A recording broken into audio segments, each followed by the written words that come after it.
Welcome, dear viewers. My friend, Curse, never dying from the Skyforge, once told me, Belly, you're a moron. No, that's not what he said. He told me that if anyone was able to make a Skyrim build with Skull of Corruption as the main weapon, they should be forever remembered and praised in the annals of Skyrim building community.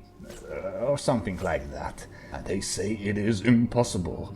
The Skull of Corruption, if you don't know or don't remember, is a daedric artifact that deals very, very low damage by default, but you can sneak up to sleeping NPCs and steal their dreams with this beautiful weapon to make it very, very slightly stronger. It's generally weak as flip.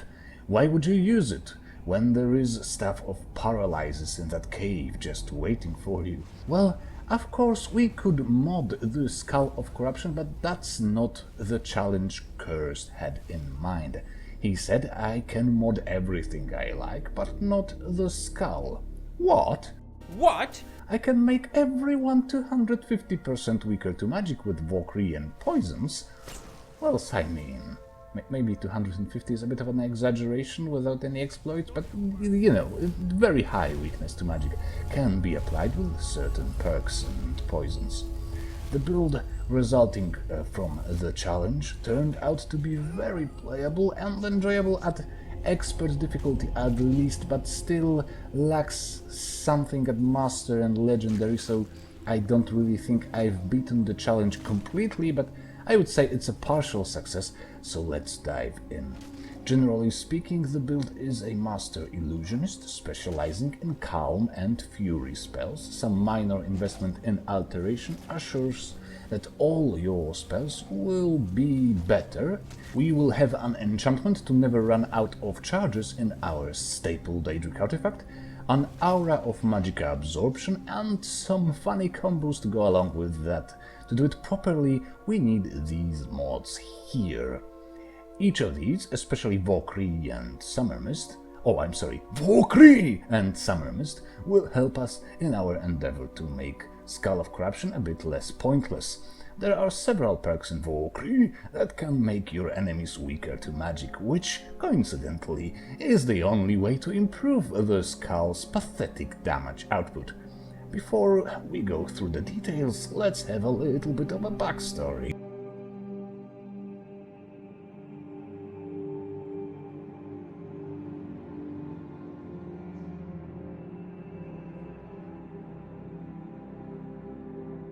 Your childhood was plagued with nightmares, and so was your teenage years. You seeked for the cure or an explanation until you met the priests of Vermina. You were excited to learn from them, to learn how to control your dreams and the dreams of others.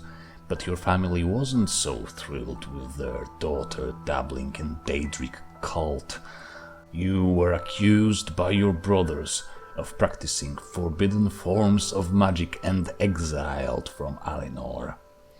Now, your waking life became a nightmare. You traveled Tamriel alone, hungry and angry and resentful and hopeless, until you heard a rumor of a temple to Vermina in the mysterious land of Skyrim. The Night-Caller Temple, known to hold the Skull of Corruption, the artifact of Vermina herself. It was a long journey, but you reached the temple. Except, it was not what you expected. It seems like the temple was attacked, but then both the attackers and the defenders were subdued to some powerful spell. You felt the hand of Lady Vermina and all of this. The Skull of Corruption was there, but protected by a magical barrier. Tantalizing. You decided to stay in Skyrim, near the temple, and find a way to reach the skull at all costs.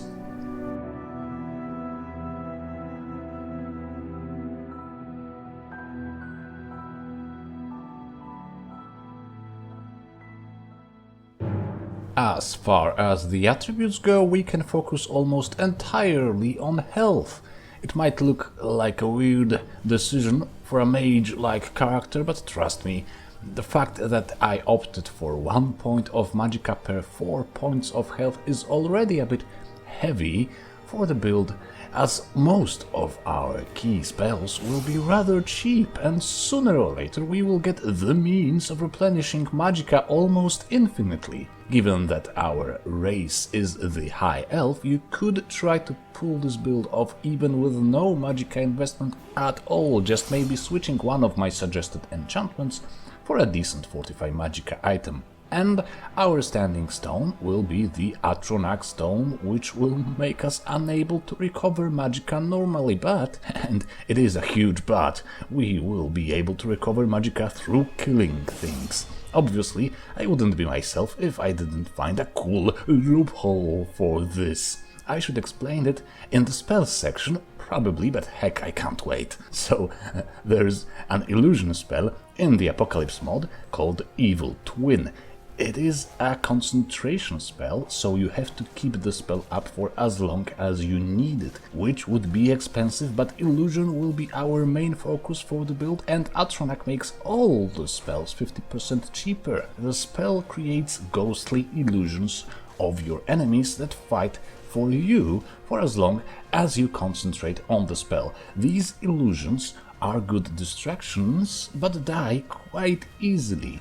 Each death near you reveals your magicka. Each death, friend or foe. Once the illusion is slain, another one pops up to fight for you. And then they are getting slaughtered and you get the magicka back. You get the never-ending army of evil twins as well as never-ending magicka refill. Also, we can put the Circle of the Moons spell in Okato's Recital. Also, there is Siphon magicka enchantment in Summermyst. Your absolutely most crucial skill will be Illusion. It fits well with the theme of manipulating the minds of your foes and stealing their dreams. And also it will give your Calm spells additional boost when Lamb to the Slaughter perk is taken. It will reduce magic resistance of your enemies by 25% whenever you cast a Calm spell on them. And Calm will be our go-to spell, as it also makes pickpocketing a little bit easier, since they no longer perceive you as a threat and don't search for you actively when you are hidden. We will pick pockets a lot, well, mostly planting stuff in people's pockets a lot. So in the pickpocket tree, take all the ranks of pickpocket mastery and try to get the poisoned perk as well as Death's Emperor as fast as possible. Both ranks of Death's Emperor will give you a cursed septim, which, when placed in people's pockets, makes them 150% weaker to magic, which is great for Skull of Corruption, and will reduce their armor by 1500 points, which is great for your evil twins, if they use weapons, that is. This combines with weakness to magic, which we will make in copious amounts, because the ingredients for the poison are cheap and easy to find, and we have some perk points to throw in alchemy. With some alchemy gear we can get to 50% weakness to magic poisons. So with the cursed septim it makes for 200 weakness to magic, which means the crappy 40 points of damage dealt by the Skull of Corruption becomes 120 points of damage, which is decent, quite fine. It will still deal some lesser damage to targets around your hyper-poisoned cursed enemy, so it's kind of a bit better than an untempered weapon even. Obviously, to use the Skull of Corruption as your main damage dealer, you will need to sneak in people's houses a lot to steal their dreams, at which point some sneak investment will be necessary. We won't use any armor, so 4 or maybe even 3 ranks of Sneak Mastery and 1 rank of Silent Movement should be more than enough to remain hidden in most cases, but if you are a bit insecure about constantly placing things in people's pockets, you can also go for the Blind Spot perk, which makes you even harder to detect for enemies within 30 feet. We're only at 33 perk points, and the main build is basically complete, but we will need to be sure that all our enchantments are effective here. So take 5 ranks of Enchanting Mastery, and optionally Armor Enchanter and Regalia Enchanter perks. This is mainly for maximizing Siphon Magicka enchantment, which is wonderful for Andromeda Tronac Stone, because it completely nullifies its main drawback. In the early game we may need some armor spells. Later on, the Evil Twin spells, superior crowd control of Calm and Fury spells, as well as high sneak and possible invisibility will make a situation of you taking a single hit an extreme rarity. But since you need that protection early on, why not also take all the magic resistance you can get and the amazing Alter Self perk. This will solve all your magic problems, if you ever had any, that is, which you shouldn't have actually. But you can also get some shock resistance from another rank of Alter Self, and shock resistance is pretty good for mages. You could also go for Sorcerer's Robe perk, which will make all your spells, all of them, 25% more effective. Of course, it doesn't include the Skull of Corruption, of course it doesn't. This item is an abomination, really. Ugh. You see, that's 48 perk points, and the build is pretty well rounded up, with some synergies across the board, additional resistances, amazing mastery in one skill, and considerable competence in many others, just like you would expect from vanilla skill system. Not saying that's better or worse than Ordinator, just noting that, you know, this build shows quite well how vanilla-like Vokrii really is.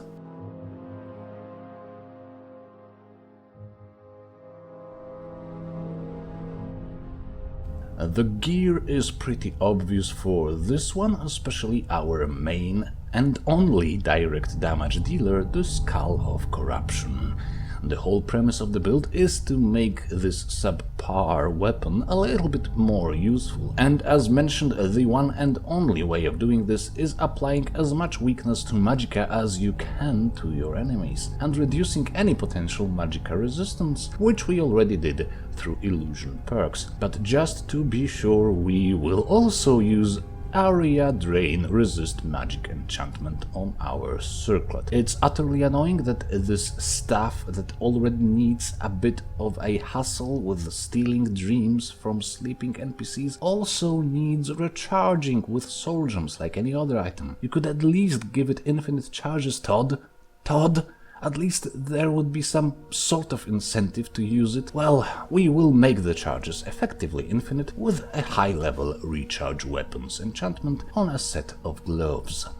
Then we will also need a relatively rare enchantment, Siphon Magicka, to keep refilling our Magicka bar, Amplify Illusion to make sure our mind control spells influence everybody, and then we will fortify 2 of our main skills, Sneak and Pickpocket. As mentioned before, you may need Fortify Magicka early game, as well as maybe some Fortify Illusion. It's okay, because it will be some time before you can get the Magic Resistance Drain and Siphon Magicka enchantments anyway. Most, if not all, of our key spells were already mentioned, but here is the full list just in case. Okatos Recital will store the Circle of the Moons spell, which is a restoration spell in which we don't have any perks. You might have to train the skill anyway, even without perks, to at least level 40, so that the spell starts to appear in merchants' inventories. The spell can be extremely useful for an Atronach build, but is optional for this one, as we already have some cool ways for replenishing our magicka. Another Apocalypse restoration spell that might be of use is the Welling Blood spell. If within the duration of the spell the target loses at least 60% of max health, they will be killed immediately. It saves you some dreams in the skull and some time. Muffle will be very helpful in pickpocketing early game and invisibility a little bit later. In case you don't want to rely solely on reverse pickpocketing combined with the Skull of Corruption, you should be equipped with the Frenzy spell, as it keeps your enemies busy and distracted while you maintain the horde of illusions popping up endlessly thanks to the Evil Twin illusion spell. You can really mess up hordes of enemies this way. Just make them fight with each other, hide, and then send the manifestations of their nightmares after them as well. Right. I think it's done. I think it's done already. She can be pretty unbeatable once she has everything she needs. Most of the times enemies will be too busy to even fight her, at which point she can just spam the Skull of Corruption at anyone she likes, preferably the ones who are already cursed and poisoned. She can also curse and poison them while they are fighting each other. Don't know if Curse Never Dying will think the challenge is beaten, but I did my best. I hope you will have fun with this one as well, should you decide to try it out for yourself. Stay subscribed for more builds, leave a like, leave a comment, and we will see each other again. Bye.